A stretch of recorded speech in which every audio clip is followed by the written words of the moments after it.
সৌমিত্রবাবু, আপনি তো কালকে রাষ্ট্রপতি ভবনে গিয়েছিলেন, কিন্তু শপথ দেওয়া তো এবারও হলো না। আরে এখন গোপালে নেই তাই হয়নি, হয়তো পরবর্তীকালে হবে। আপনার কষ্ট হচ্ছে না? কষ্টটা হয় প্রথম এক দিন, তারপর আর কোনো কষ্ট হয় না। কারণ হচ্ছে এটা পলিটিক্স করছি, এটা তো রাজনীতিতে এই ধরনের ঘটনা ঘটতেই থাকে।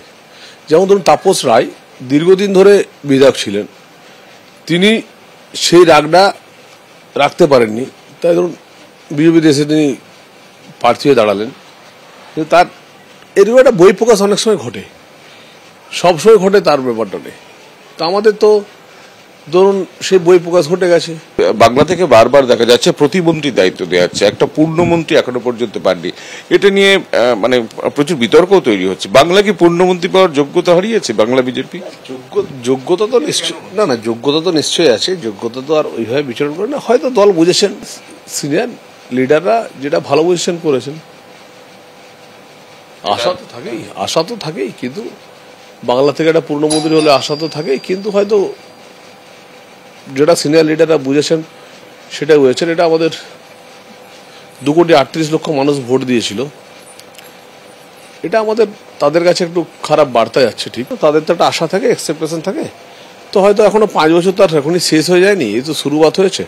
হয়তো পরবর্তীকালে সেই সুযোগ থাকবে, এটা নিয়ে আমাকেও শুনতে হয়। এটা নিয়ে ভাবার কিছু নেই, কষ্ট পাই ঠিকই আমরা, কিন্তু সব কষ্টের শুরুয়াত সবসময় থাকে না। অন্ত মজুমদার মন্ত্রিত্বের দায়িত্ব নিলেন, এরপর তো রাজ্য সভাপতি নতুন আসছেন। তা আপনার মনে হয় কিভাবে কাকে করলে বঙ্গ বিজেপির মঙ্গল হবে? না, আমার কোনো মতামত নেই। আমার এখন রাজ্য রাজনীতি নিয়ে মাথা ঘামানোর আমার সময় নেই, এবং রাজ্য রাজনীতি নিয়ে আমার বিন্দু মাত্র আর ইচ্ছা প্রকাশও নেই। আপনি কয়েকদিন আগেই বলেছিলেন যে মানে তৃণমূলের লেভেল থেকে বা তৃণমূলের সঙ্গে আপনার একটা যোগাযোগ তৈরি হয়েছে। আপনাকে একটা কথা বলি, যোগাযোগ আছে মানে জয়েন করানোর যোগাযোগ আছে মানে তৃণমূল কংগ্রেসে যোগদান করার জন্য যোগাযোগ। এই কথাটা কেন ভাবছেন? আমি তো আবার বলছি, অনেক নেতৃত্বের সাথে যোগাযোগ আছে, কিন্তু সবটাই যে যোগাযোগটা পার্সোনালি যোগাযোগ তো থাকে। আমি তো তৃণমূল কংগ্রেসটা করে এসেছি, তো পার্সোনালি যোগাযোগ তো থাকবেই। আপনি তৃণমূলে যাওয়ার কোনো সম্ভাবনা নেই? না, তৃণমূল আপনাকে আবার বলে, এই তো সবাই ভোট হলো, এখন ভোট নেই, কিছু নেই, এখনই আপনার তৃণমূল কংগ্রেসে যাওয়ার এইসব কোনো ব্যাপার নেই। এইসব কোনো ভাবছেন কেন? আপনার যে বারবার দল বদল, এটাই কি আপনার মন্ত্রিত্ব শিখে না ছেড়ার একটা কারণ? হতে পারে, সেটাও হতে পারে, বলা যায় না। আমি তো মনে করি বাংলায় যারা এখনো সিনিয়র পলিটিশিয়ান আছেন, বা বাংলায় যারা পলিটিক্সে আজও জিতে আছেন, তারা প্রত্যেকে দল বদল করে এসেছেন। আমাকে অনেকেই হয়তো ভয় পায়, হয়তো গোটা মন্ত্রী হলে গোটা রাজনীতিটা হয়তো দখল করে নেয় পশ্চিমবাংলা, এই ধরনের একটা কারোর ভাবনা থাকতে পারে। বা হয়তো আমি যোগ্যতা পাইনি এখনো, হয়তো যোগ্যতার একটা ব্যাপার আছে। ভয় পাবে কেন? হ্যাঁ, ভয় পাবে কেন? এটা না, দেখুন, আমি তো সিজন পলিটিশিয়ান।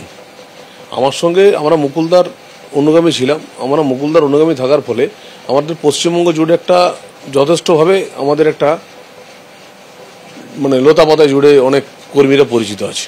আর বিজেপি সাংগঠনিক দক্ষতা নিঃসন্দেহে আছে। যুব মোর্চা করে আজকে নবান্ন অভিযান যেটা করেছিলাম, 10টা আন্দোলনের মধ্যে একটা আন্দোলন। 18 থেকে 12 মূল কারণ কি মনে হয় পশ্চিমবঙ্গে? 18 থেকে 12 দেখুন, একটা হচ্ছে মাইনরিটি ভোট ফুললি ভাবে আপনার পোলারাইজড হয়েছে। সংগঠন খুব ভালো জায়গাতে আছে, বুথের সংগঠন, কিন্তু আমরা নেটে করে তুলতে পারছি না, আমরা জাল করে সেই মাছটাকে তুলতে পারছি না।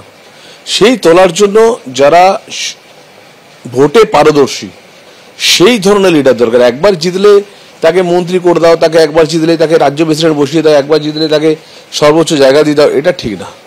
এই জায়গাটা আমাদের ভাবতে হবে, আর কিছু না।